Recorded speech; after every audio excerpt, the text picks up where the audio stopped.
Cette condamnation est l'occasion pour elle de rouvrir le débat sur le port du voile intégral. 150 € d'amende pour l'une, 80 € pour l'autre. C'est la première fois qu'un tribunal se prononce sur le sujet. Pour nous, la question n'est pas le montant de la condamnation, mais plutôt le principe. On ne peut pas accepter que des femmes soient condamnées au motif qu'elles vivent leurs convictions religieuses librement. L'affaire remonte au 5 mai dernier. Cachées sous leur voile, les deux jeunes femmes se rendent à la mairie de Meaux afin de remettre un cadeau d'anniversaire aux amendes au maire de la ville, Jean-François Copé, à l'origine de la loi anti-niqab.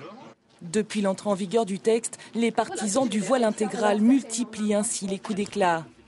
Kenza, de son côté, a décidé d'aller plus loin encore. Elle compte se porter candidate à l'élection présidentielle de 2012. C'est pas une provocation. Ma candidature est faite là, mais vraiment pour dire voilà, le réel problème en France, c'est pas nous, parce qu'aujourd'hui, c'est ce que tout le monde croit. Le réel problème en France, voilà, c'est vraiment la liberté des femmes, et vraiment de toutes les femmes en France, qu'elles soient ou non de confession religieuse. Là n'est pas le problème. Par leurs actions, ces femmes entendent bien faire annuler la loi qui les contraint à dévoiler leur visage. Elles seraient environ 2000 en France à porter le niqab ou la burqa. Condamnées par le tribunal de Meaux ce matin, Inde et Najat ont annoncé qu'elles étaient prêtes à porter l'affaire devant la Cour européenne des droits de l'homme.